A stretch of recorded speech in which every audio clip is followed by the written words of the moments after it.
पंतप्रधान नरेंद्र मोदी केदारनाथमध्ये दाखल झाले आहेत। आद्य शंकराचार्यांच्या समाधीचं मूर्तीचं मोदींच्या हस्ते अनावरण होत आहे। त्याचबरोबर आज देशभरातल्या 82 तीर्थक्षेत्रांवर विविध कार्यक्रम सुद्धा करण्यात येत आहेत। केदारनाथमध्ये 200 कोटींच्या विकास कामांचं भूमिपूजन पंतप्रधान नरेंद्र मोदी यांच्या हस्ते होणार आहे। पंतप्रधान नरेंद्र मोदी केदारनाथमध्ये दाखल झाले आहेत। मोदींच्या हस्ते आज केदारनाथमध्ये आद्य शंकराचार्यांच्या समाधीचं आणि मूर्तीचं अनावरण होणार आहे। पंतप्रधान आज श्री केदारनाथ यांचं दर्शन घेत आहेत, केदारनाथ बाबाचं दर्शन घेत आहेत। यावेळी पंतप्रधानांच्या हस्ते केदारनाथ धाम इथे झालेल्या 200 कोटींच्या विकास कामाचं उद्घाटन तसंच 200 कोटींच्या विकास कामांचं भूमिपूजन सुद्धा होणार आहे। या कार्यक्रमानिमित्त आद्य शंकराचार्यांच्या पदस्पर्शांनी पावन झालेल्या तीर्थक्षेत्र तसंच 12 ज्योतिर्लिंग अशा 82 तीर्थक्षेत्रांच्या ठिकाणी भाजपकडून देशव्यापी कार्यक्रम केला जातोय। या कार्यक्रमामध्ये महाराष्ट्रातील औंढा नागनाथ, त्र्यंबकेश्वर, घृष्णेश्वर, भीमाशंकर, परळी वैजनाथ तसंच पंढरपूर, माहूर, कोल्हापूर, तुळजापूर या ठिकाणी कार्यक्रम होणार आहेत। आत्ताची ही लाईव्ह दृश्य झी 24 तासवर आपण बघतोय। पंतप्रधान नरेंद्र मोदी केदारनाथाच्या दर्शनासाठी दाखल झाले आहेत। केदारनाथाचं पूजन करून ते त्याचा आशीर्वाद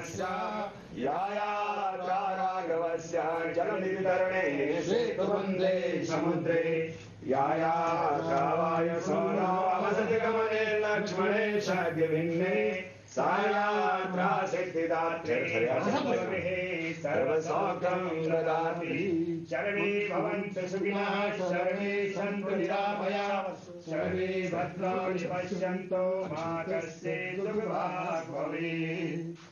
बोलो शंकर भगवान की जय, बोलो केदारनाथ भगवान की जय।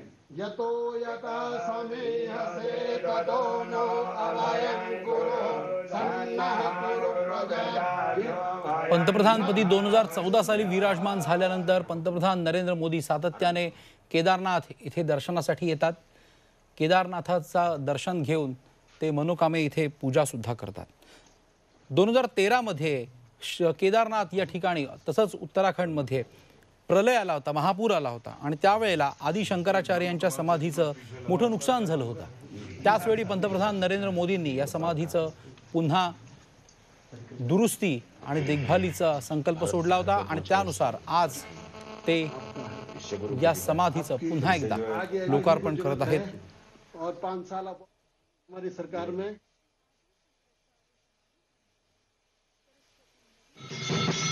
केदारनाथाचं आता दर्शन झाल्यावर त्याचप्रमाणे इथलं पूजन पार पडल्यावर पंतप्रधान नरेंद्र मोदी थोड्याच वेळात आदि शंकराचार्यांच्या समाधीस्थळी पोहोचणार आहेत। तिथे शंकराचार्यांच्या समाधीचं पुन्हा एकदा पुनर्निर्माण करण्यात आलेलं आहे आणि त्या कामाचं अनावरण पंतप्रधान नरेंद्र मोदी थोड्याच वेळात करणार आहेत। त्याचबरोबर पंतप्रधान नरेंद्र मोदी आज 400 कोटींच्या योजनांचीही घोषणा करणार आहेत। आज पंतप्रधान सकाळी 6:40 वाजता डेहराडून एअरपोर्टवर पोहोचले। त्यानंतर पंतप्रधान नरेंद्र मोदी केदारनाथमध्ये दाखल झालेले आहेत। केदारनाथ जवळ असलेल्या गुहेमध्ये सुद्धा गेल्या वेळेला पंतप्रधान नरेंद्र मोदी यांनी थोड्या वेळ समाधी आणि त्याचबरोबर ध्यान याचा अनुभव घेतला होता।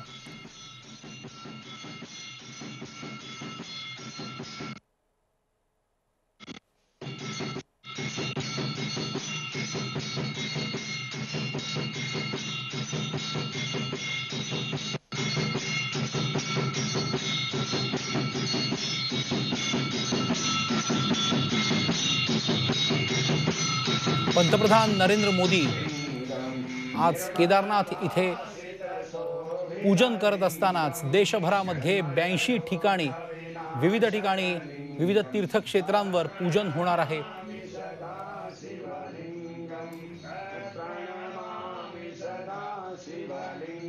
आद्य शंकराचार्यांच्या पदस्पर्शाने पावन झालेली विविध तीर्थक्षेत्र तसंच 12 ज्योतिर्लिंग अशा 82 तीर्थक्षेत्रांच्या ठिकाणी भाजप आज देशव्यापी कार्यक्रम करणार आहे। महाराष्ट्रातल्या तीर्थक्षेत्रांचाही यात मोठ्या प्रमाणात समावेश आहे। महाराष्ट्रातल्या औंढा नागनाथ, त्र्यंबकेश्वर, घृष्णेश्वर, भीमाशंकर, परळी वैजनाथ या ज्योतिर्लिंगांमध्ये पूजन होणार आहे। त्याशिवाय पंढरपूर, माहूर, कोल्हापूर, तुळजापूर इथे सुद्धा कार्यक्रम होणार आहेत। ज्योति शंकराचार्य यांनी पंढरपूर इथे भेट दिली होती आणि त्यावेळी त्यांनी विठ्ठलाकडे पाहून पांडुरंग अष्टक तयार केलं होतं। त्यामुळे आजच्या शंकराचार्य आणि पंढरपूर या त्यावेळच्या दर्शनाला आज इथे पूजन करून अभिवादन केलं जाणार आहे।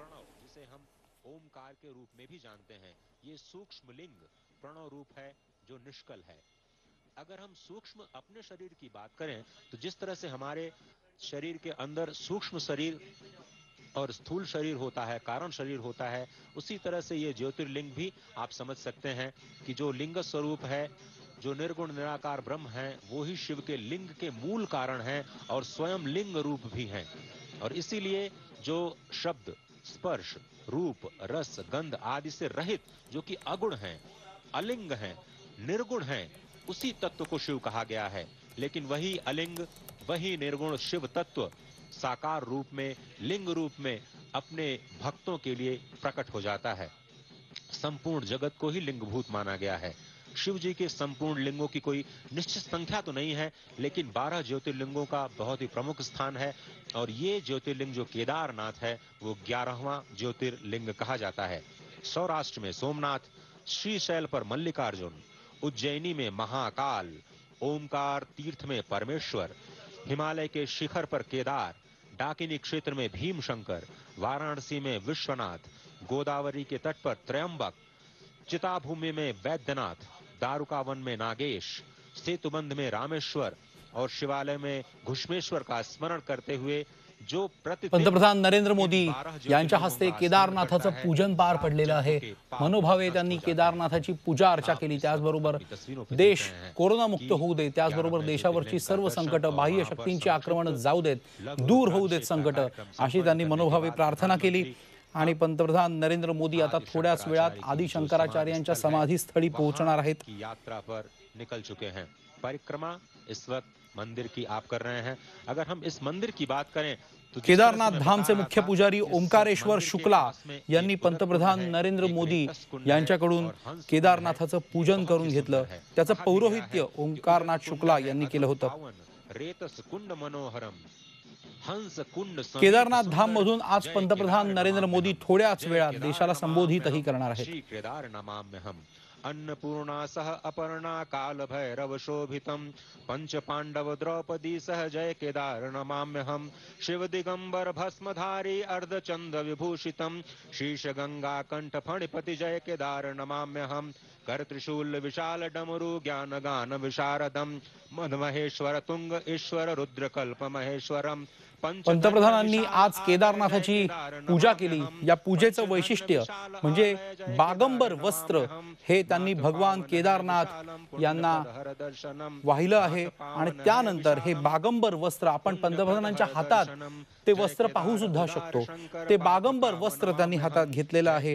हे वस्त्र त्यांनी केदारनाथाला चढवलं होतं, थोडक्यात त्याला अर्पण केलं होतं, वाहिलं होतं आणि त्यानंतर हे वस्त्र मंदिर समितीकडून पुन्हा प्रसादाच्या रूपामध्ये पंतप्रधान मोदी यांना पुन्हा देण्यात आलं। पंतप्रधान नरेंद्र मोदी यांनी केदारनाथ धाम इथे षोडशोपचारे पूजा केली।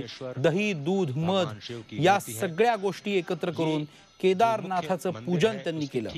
आता यानंतर पंतप्रधान नरेंद्र मोदी हे आदि गुरु शंकराचार्य यांच्या मूर्तीचा अनावरण करणार आहेत। ध्वस्त हो गई थी, उसके भी पुनर्निर्माण का कार्य किया जा रहा है। अभी उसकी डिजाइन पर कार्य चल रहा है, जिससे कि जो मूल ज्योतिर्लिंग है उसके साथ कैसे उसको फिर से प्रतिस्थापित किया जाए।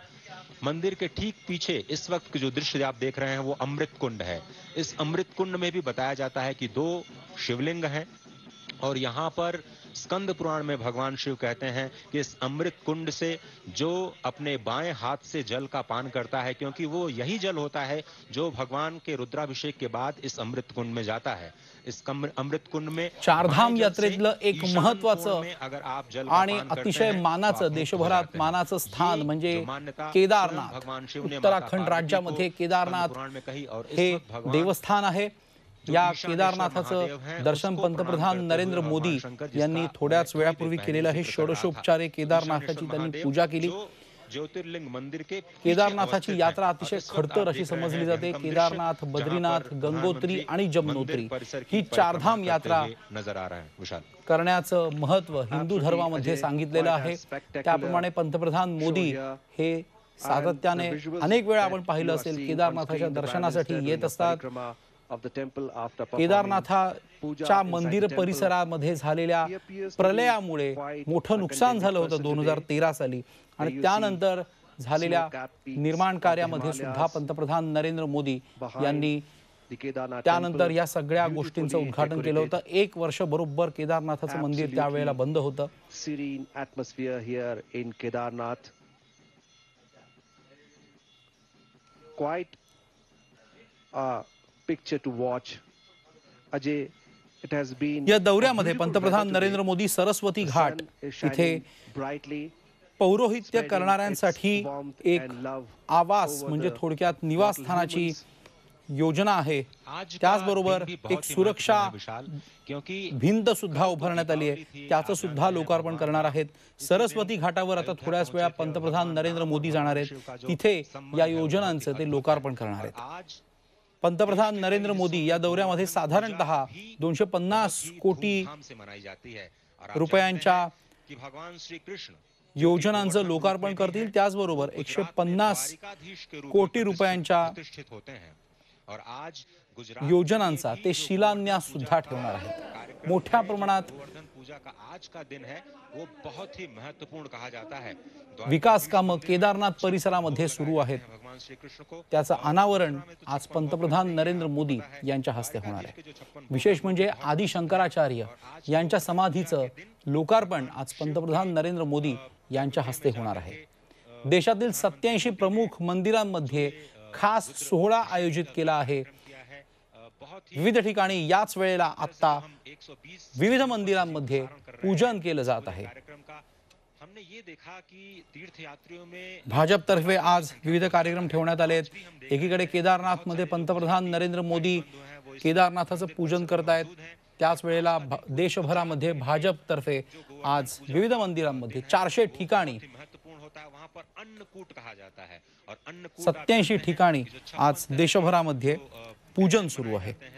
यामध्ये महाराष्ट्रातील पंढरपूर, माहूर, कोल्हापूर, तुळजापूर इथे खास कार्यक्रम होणार आहेत। त्याचबरोबर महाराष्ट्रामध्ये असलेल्या औंढा नागनाथ, त्र्यंबकेश्वर, घृष्णेश्वर, भीमाशंकर, परळी वैजनाथ या ज्योतिर्लिंगांचंही याच वेळेला पूजन होणार आहे। जो इस वक्त आप दृश्य देख रहे हैं भीमशिला, भीमशिला कहते हैं 2013 की त्रासदी में इसी भीमशिला ने इस मंदिर को नष्ट होने से बचाया। ये शिला कहां से आई, कैसे आई, आज भी अपने आप में एक रहस्य है। लेकिन उस वक्त जब ये आपदा आई थी तो सिर्फ इसी शिला की वजह से ये पूरा का पूरा जो मंदिर है वो बच पाया और जो नदी की धारा थी, जो बाढ़ की धारा थी, जो प्रलयंकारी जो पहाड़ के साथ जो मलबा नीचे आ रहा था वो 2 भागों में विभक्त होकर के जो नीचे की तरफ जाने लगा और जो उस वक्त जो मंदिर में थे वो सभी लोग सुरक्षित बच गए थे। और इस वक्त भीमशिला का दर्शन करते हुए प्रधानमंत्री मोदी और उसको नमस्कार करते हुए, क्योंकि ये एक ऐसा आध्यात्मिक रहस्य जो आज तक किसी को समझ में नहीं आया कि जब 2013 की त्रासदी में सब कुछ तहस नहस हो गया, जिस तरह से हमारे संवाददाता नीरज बता रहे थे, यहाँ पर इस मंदिर के अलावा जितनी भी जो मकान बने हुए थे, जितने भी इकाइयां थीं, जो आसपास के मंदिर थे, जितने भी कुंड थे, वो पूरी तरह से ध्वस्त हो गए थे। सिर्फ इस शिला की वजह से ही ये जो ज्योतिर्लिंग है आज हमारे रूप में उसी भव्य और नूतन स्थिति में अवस्थित है। और ये अपने आप में एक बहुत ही उत्तम दृश्य जो दर्शकों के लिए इस वक्त हम लेकर के आए हैं। विशाल। Well, indeed, Ajay, this rock has played a key role, or rather, the prominent role in saving the temple from the flash floods, and that is why. तर केदारनाथ मधून आपण आता लाईव्ह बघतोय आणि त्याचबरोबर त्र्यंबकेश्वर इथे विरोधी पक्षनेते देवेंद्र फडणवीस यांच्या हस्ते पूजन होणार आहे। देवेंद्र फडणवीस त्र्यंबकेश्वर मध्ये दाखल झाले आहेत। मंदिर समितीतर्फे त्यांचं स्वागत करण्यात आलं।